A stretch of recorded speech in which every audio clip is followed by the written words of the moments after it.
let's have a look at this. As I said, I know we've talked ferry for a long while, but I'll just be honest with you. We are going to try and make this anchor around National's neck as heavy as possible, because they have fucked a generation of travellers between the North and South Island, and we cannot let them remember it. At the same time, they're spending $33 billion on fixing potholes. But of course, remember, roads of national significance, roads of national importance don't include the quote-unquote road between the North Island and the South Island. That can only be either a bridge, a tunnel, or ferries. Doesn't include that road. It only includes the ones that they can put their mates' big trucks on to move product around the country. So we're not going to move away from this, and we're not going to let up on this, because this, as I said last night, I hope there is a naming competition for when these eventual new ferries, the second-hand Corollas, turn up. And my vote is going to be for the SS Baldy-Lux. Just so every time you are on that little boat going across the strait, throwing up because it's doing this, you remember who put you on it, as opposed to the Labour Party, who are going to put you on something that would have just cruised through those waves. That's my thoughts. Oh, sorry, I'm getting a bit ranty. Huh? It's not a way to introduce a guest.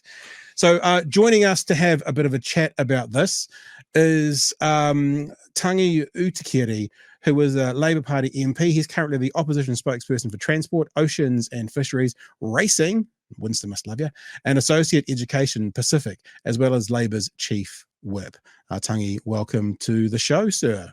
Oh, tēnā kōrua, boys. Great to be with you tonight. Yeah, hopefully we haven't scared you off by getting a little bit too kind of grumpy before we even start. We're not grumpy with you, though, so you're safe. Not at all. You're safe. Okay, so what we really are keen to do, and I connected with the Labour Party today, and I talked about Barbie Edmonds maybe coming on and having a talk about this, because Barbie Edmonds seems to be someone who's quite public about the ferries, and she brought up the conversation in the House where she got Nicola Willis to admit that even with the ferries that National's looking at, they're still going to have to rebuild the wharfs. So it's still going to cost a shit ton of money, which they said they didn't want to spend. And I had this little thought last night in this little stream of consciousness show that we have, that I went, now, National keeps talking about the $3 billion blowout, but actually, it's not going to be a $3 billion blowout, because there's going to be an amount that was set aside at the start, and then that's going to have grown a bit, and then that's going to have grown a bit, and then that's going to have grown a bit to $3 billion.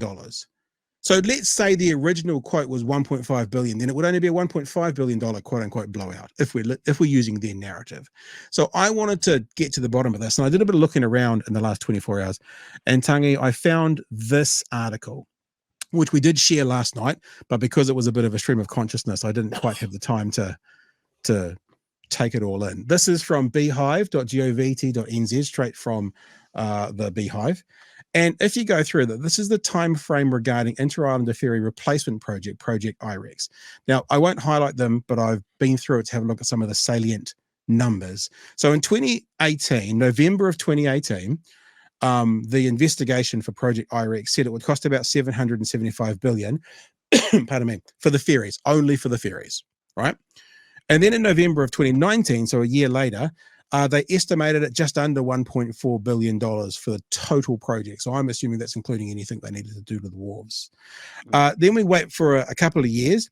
So we're at 1.389 billion in November of 2019. June of 2021, the estimation was 1.45 billion. And then the one that I find most interesting is this one here, February of 2023. The estimation was 2.6 billion. Now that number there, 2.6 billion, was February of 2023. So you got February, March, April, May, June, July, August, September, October. So that's 8 months before the election. So 8 months before the election, the National Party knew, according to this, I'm assuming, unless they can't read, that the estimation was going to be $2.6 billion. They never said anything pre-election like, okay, it's been set for 2.6 billion. If it gets to 2.601 billion, we're going to cancel it. They never said anything like that. One can only therefore assume that they were okay with 2.6 billion, because that was 8 months before they got into power. And then they get into power, and then in November of 2023, so just after they get into power, the estimation went to 3 billion. So that's $400 million more than November of that year. And then in December of 2023, they cancelled the project. Now, I'm sure I've oversimplified this, Tangi. I'm sure I've got some of this wrong, because it seems ridiculous that a government would cancel the Ferraris, as they call it, over $400 million out of $3 billion. But because I'm a moron and I don't know how this whole political game works, that's what it looks like to me. It looks like they knew it was at 2.6 billion. They never said anything. And then when it got to 3 billion, they went too much, $3 billion overrun, $3 billion overrun, when actually the difference between pre-election, when it was going ahead, and then cancelling it is only $400 million. I think I finished my 9-minute sermon. I'd just like to throw it to you and go, what have I got wrong? And what are we seeing with those numbers? Yeah, hey, thanks. And thank you for not letting up on this, because it is an absolute shambles Yep. that National have got us into. And let's be honest and frank about this. We don't have any solution on the table that we're hearing from them at the moment either. You know, every day we wake up and we still where don't know. are the We still don't ferries? know what the break fee is going to be. The break fee could be $1 Yeah, billion. We still haven't been told. it could. And, you know, the blowout as a result of the stupid decision that they took in December, you know, we're nearly 9 months since that decision, is going to be catastrophic in terms of timing. That is what the blowout's going to be. Yeah. Hey, that sheet that you put up there, that shows that information. I mean, Nicola Willis says, well, I didn't know about the 2.6 billion until negotiations. The reality is this, and this is really important, is that when that figure first arrived, there was a lot of pushback from Labor ministers in the government saying that's not good enough. You need to go away. You need to rethink. You need to come up with other options. And so what we have is Nicola Willis and the National Party basically banding around a figure. They talk about more than $3 billion. No, that was not ever in front of Labor ministers making that decision. And the key thing also is that at the time of post-election, so when the election result came through, the government had to basically, the acting government at that time, had to preserve a number of options. It was over to the new government to make the calls. In the end, they decided to pull the can on that, and we're still waiting. So what I think is really disappointing here is that the government are just banding around a whole range of figures to basically try and run people scared that they've made the right decision, but they have not come up with a replacement. You say that Nicola Willis says she wasn't aware of that.